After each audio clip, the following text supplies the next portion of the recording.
আসসালামু আলাইকুম রহমতুল্লাহি ওবরকাতুহু। সম্মানিত দর্শক, ডক্টর মোহাম্মদ ইউনূস এখন কেমন আছেন? তাকে কেন্দ্র করে মানুষের আশা এবং আকাঙ্ক্ষা এখন কোন পর্যায়ে রয়েছে? তিনি কি ভালো করতে পারবেন? এবং তার দ্বারা জাতির যে আশা এবং আকাঙ্ক্ষা এগুলো কি পূর্ণ হবে? নাকি তার বিষয়ে মানুষের যে আশাবাদ এটি শূন্যে নেমে গিয়েছে? এই বিষয়গুলো নিয়ে আলোচনা করব। তো আলোচনা শুরু করার আগে আপনাদের একটা বিষয়ে দৃষ্টি আকর্ষণ করতে চাই। সেটি হলো যে একটি জিনিস ভালো আছে কিনা, একটি অফিস ভালো চলছে কিনা, একজন মানুষ সুস্থ আছেন কিনা, স্বাভাবিক আছেন কিনা, বা একটি পরিবারে আপনি যখন ঢুকবেন সেই পরিবারটার সবকিছু স্বাভাবিক আছে কিনা, এটা বুঝবেন কি করে? প্রথমত হলো যে মানুষের ক্ষেত্রে পরিপাটি বেশ ভরসা। সে দরিদ্র হোক, যা কিছু হোক না কেন, তার সুন্দর একটি পোশাক পরিচ্ছদ থাকতে হবে, পরিচ্ছন্ন। পরিবারে যদি যান, ছোট হোক বাসা, এক রুমে থাকুক, কিন্তু সাজানো, গোছানো, চারিদিকে ময়লা আবর্জনা থাকা চলবে না। তো আপনি খুব বড় একটি রাজপ্রাসাদে থাকেন, কিন্তু ওখানে একটা চামচিকা, নিচে একটা তেলাপোকা, বাড়ির চারিদিকে সব এলোমেলো, গাছের পাতাগুলো সব পড়ে আছে। স্পষ্টতই ধরে নেবেন যে এই জমিদার বাড়িটি দেউলিয়া হতে বসেছে বা দেউলিয়া হয়ে যাচ্ছে। সেই দিক থেকে আ এখন ডক্টর মোহাম্মদ ইউনূসকে যদি আপনাদের বিশ্লেষণ করতে হয়, বিচার করতে হয়, তাহলে সবার আগে উনি যে বাড়িটিতে থাকছেন, সেই বাড়িটির দিকে লক্ষ্য রাখুন। অর্থাৎ যমুনা। এবং উনার চারিদিকে যে সকল সরকারি বাসভবন, যেমন আইজি সাহেবের বাসভবন আছে, উনার বাসভবনের পেছনে গিয়ে দেখবেন যে ওটি কত সুন্দরভাবে পরিপাটি করে সাজানো। কিন্তু তার বাড়িটির দিকে যদি আপনি লক্ষ্য করেন, মনে হবে জীর্ণ, শীর্ণ, ময়লা এবং আবর্জনায় পরিপূর্ণ একটি বাসভবন। এর যে দেয়াল রয়েছে, দেয়ালের পরতে, পরতে রয়েছে সেখানে ময়লা এবং আবর্জনা।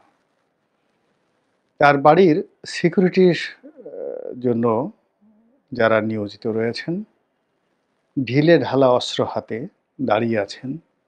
কেউ আকাশের দিকে তাকিয়ে আছেন। তারা যে ওই বাড়ির নিরাপত্তার কাজে নিয়োজিত, ওটি দেখে আপনার মনে হবে না। বাড়ির পেছনে আপনি একটি ট্যাঙ্ক দেখতে পাবেন, যেটি কোনো প্রয়োজন নেই, কোনো দরকার নেই, এবং ওটা ওই বাড়ির সৌন্দর্যটিকে নষ্ট করে ফেলেছে। Back side. বাড়ির সম্মুখ সাইডে আরেকটি ট্যাঙ্ক দেখতে পাবেন। আবার একটু দূরে গিয়ে আরেকটি ট্যাঙ্ক দেখতে পাবেন। ইট মিনস ট্যাঙ্কের যে বহর, এটি ওই বাড়িটিকে টিকিয়ে রেখেছে। এরপর বাড়ির চারিদিকের যে রাস্তাঘাট রয়েছে, সেখানে অসংখ্য গাছপালা আছে। প্রাকৃতিকভাবে শোভাবর্ধনকারী সেই সকল গাছপালার যে পাতা, পল্লব সাধারণত ঝরে পড়ে। আমি এই ঢাকা শহরে গত ৪০ বছর ধরে ওই এলাকা দেখে আসছি। রমনা পার্কে হাঁটাহাঁটি করি এবং ওই এলাকার রাস্তাঘাট কিভাবে মেইনটেইন হয়। আমার কাছে মনে হয়েছে টিল নাও, আজকের দিন পর্যন্ত, যদি আপনি মিন্টো রোড ধরেন, বেইলি রোড ধরেন, তারপর আ সার্কিট হাউস রোড ধরেন, এই সকল রাস্তাগুলোর মধ্যে এই মুহূর্তে সবচেয়ে নোংরা, আবর্জনাময় এবং পতিত পত্রপল্লব, গাছ থেকে ঝরে পড়া যে পাতা রয়েছে, সেগুলোর সমাহার ডক্টর মোহাম্মদ ইউনূসের সরকারি বাসভবনের সামনে। অর্থাৎ ওটা পরিষ্কার করার মতো মন মানসিকতা, আগ্রহ, উদ্দীপনা কারোরই নেই। প্রয়োজনীয় কেউ মনে করছেন না। যিনি থাকছেন তিনিও ওটাকে পরিচ্ছন্ন করার প্রয়োজন মনে করছেন না। আর যারা উনার সঙ্গে আছেন তারা সবকিছুতে নজরদারি করছেন। কিন্তু ওই বাড়ির সৌন্দর্য বর্ধনের জন্য কেউ নজরদারি করছেন না। এটার অর্থ তিনি ভালো নেই, নিঃসঙ্গ এবং তাকে নিয়ে কারোরই কোনো আশা নেই, ভরসা নেই। আশ্চর্যজনক ব্যাপার হলো ঠিক একই অবস্থা কিন্তু শেখ হাসিনার ক্ষেত্রে হয়েছিল শেষ বছর ২-৩ ধরে। ২ থেকে ৩ বছর ধরে এভাবেই তার যে বাসভবন আ সেটি তার স্বামীর বাসভবন সুধা সদন। সেখানে সেনাবাহিনীর দায়িত্বরত ছিল। একেবারে সেই বিশাল পুলিশের একটা আ তাঁবু ছিল। সেখানে ইচ্ছেমতো কুকুরে পায়খানা করত, কাকেরা পায়খানা করে যেত এবং বাড়ির চারিদিক থেকে দেখলে মনে হতো যে ওটা একটা ভাগাড়। এটি উনার ক্ষমতা হারানোর বছর ৩ আগের থেকে কিন্তু ঐরকম ছিল।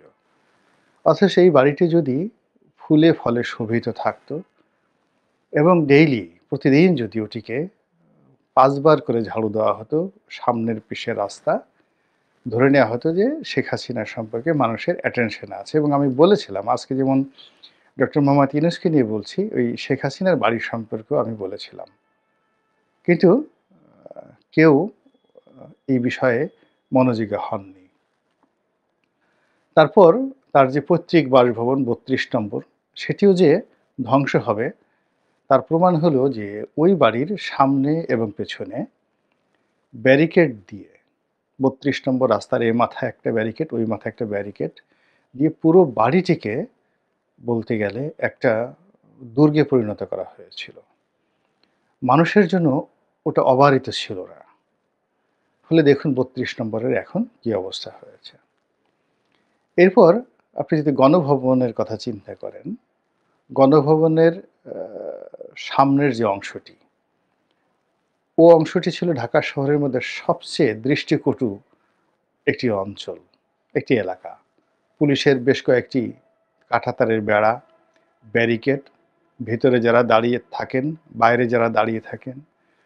তারপর ওই ভবনের চারিদিকে যে সকল ময়লা আবর্জনা ইত্যাদি এবং ওই ভবনের ভেতরে যে গাছপালাগুলো ছিল বিশেষ করে যেগুলো রাস্তার একদম কাছাকাছি সেখানে প্রতিটি গাছপালা ধুলা বালিতে পরিপূর্ণ এবং ওই গণভবনের যে দৃশ্য বিশ্রী এবং বিসাদৃশ্য দৃশ্য ওটার দিকে তাকালে যে কোনো লোকই বলতে পারেন যে শেখ হাসিনার পতন হচ্ছে এবং তার ব্যাপারে কারো কোনো আগ্রহ নেই, কারো কোনো আগ্রহ নেই। আপনি দেখবেন মানুষ যখন বুড়া হয়ে যায় তার গালে আঁচিল হয়, মুখে গন্ধ হয়, চামড়া ঝুলে যায় এবং পৃথিবী তাকে ছেড়ে দেয়।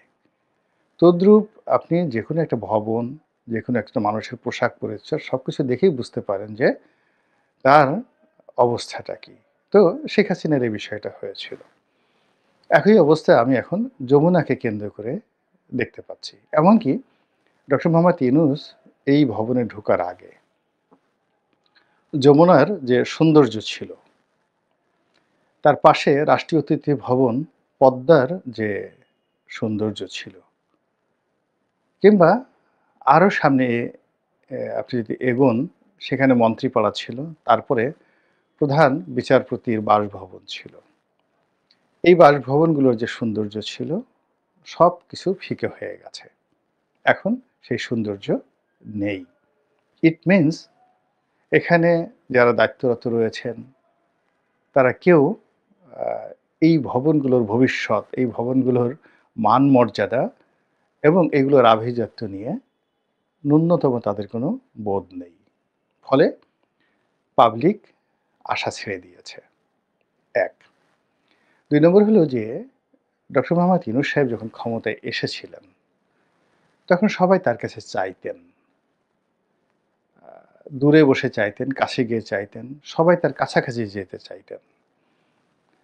দাবি নিয়ে, দাওয়া নিয়ে এবং এখন যে অবস্থা হলো কেউ তার কাছে কোনো কিছু চাচ্ছেন না।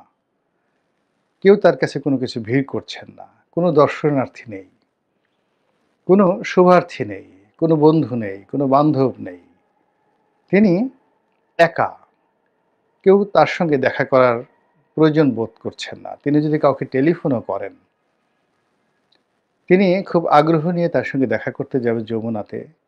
একেবারে এরকম গুরুত্বপূর্ণ ব্যক্তি বাংলাদেশে এখন কেউ নেই। একই অবস্থা কিন্তু আমাদের আরেকটি গুরুত্বপূর্ণ ভবন, বঙ্গভবন। সেখানে যিনি আছেন রাষ্ট্রপতি, তারও একই অবস্থা। বঙ্গভবনের সৌন্দর্যহানি হয়েছে। ওখানে যিনি আছেন তার সৌন্দর্যহানি হয়েছে, গুরুত্ব নষ্ট হয়েছে। ফলে কি হলো, এই যে ডক্টর মোহাম্মদ ইউনূস, তিনি নিঃসঙ্গ হয়ে পড়েছেন। দ্বিতীয়ত, সবসময় যিনি রাজা হন, রাজার রাজকর্ম থাকবে, রাজদণ্ড থাকবে, রাজ সিংহাসন থাকবে। ওগুলোর উপর তার আভিজাত্য নির্ভর করে। রাজার পাইক থাকবে, পেয়াদা থাকবে, সানাই থাকবে, নহবত থাকবে। তো এরকম যদি একটা অবস্থা হতো, আপনি ডক্টর মোহাম্মদ ইউনূসের বাড়ির সামনে সবসময় দেখতে পারতেন যে এসএসএফ এর একটি চৌকুশ দল সেখানে লেফট রাইট করছেন।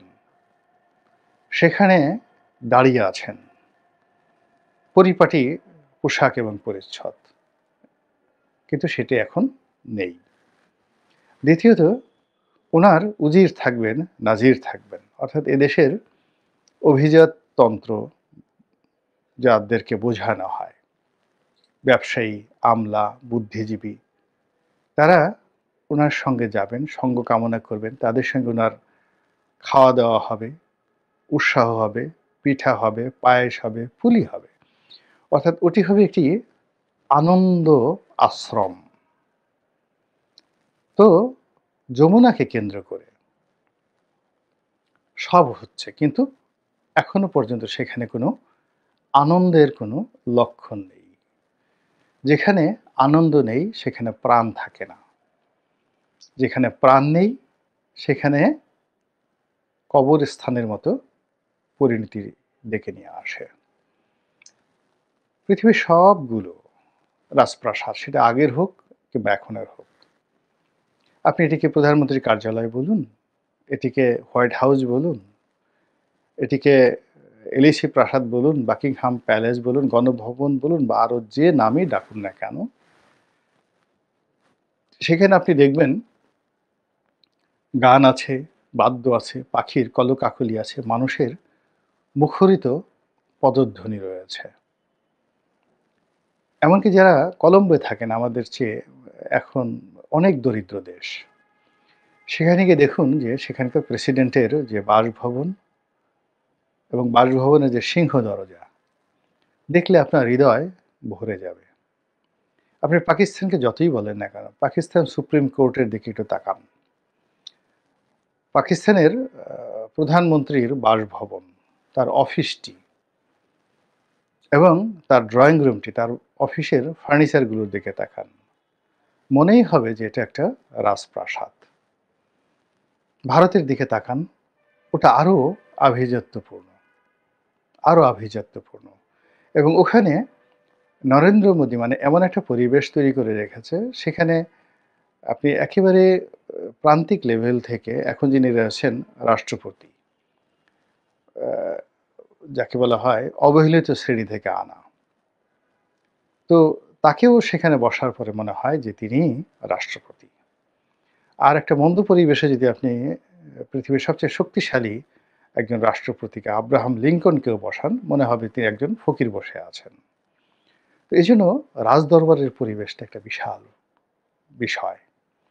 তো এখন প্রধানমন্ত্রীর কার্যালয়, প্রধান উপদেষ্টার কার্যালয়, যেটি একসময় এরশাদের কার্যালয় ছিল, সেটির কথা চিন্তা করুন। তিনি এখন যে বাড়িতে বসবাস করছেন সেটির কথা চিন্তা করুন। আমাদের অন্যান্য সরকারি বাসভবনের কথা চিন্তা করুন। আমাদের সচিবালয়ের কথা চিন্তা করুন।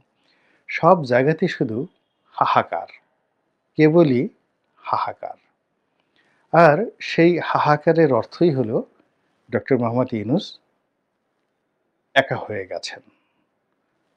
কোনো মানুষ তার সঙ্গ পছন্দ করছেন না। কেউ তার সঙ্গ কামনা করছেন না, কেউ তার কাছাকাছি যেতে চাচ্ছেন না। তিনি নীরব, নিভৃতে থাকেন। তার কথার যে আকর্ষণীয়তা, তার কথার যে গুরু গাম্ভীর্যতা, তার যে কমান্ডিং ভয়েস, তার হুকুমে বাংলাদেশ পরিবর্তন হয়ে যাবে। হয় ভালো নয় মন্দ। তিনি হুকুমদাতা, তিনি হাকিম। তার সিদ্ধান্তে সবকিছু ওলটপালট হয়ে যাবে। এই জিনিসগুলো তাকে দেখে, তার আশেপাশের লোককে দেখে মনে হচ্ছে না। তার পক্ষে তার প্রেস সচিব বক্তব্য দেন। প্রেস সচিবের পাশে বেশ কয়েকজন লোক থাকেন।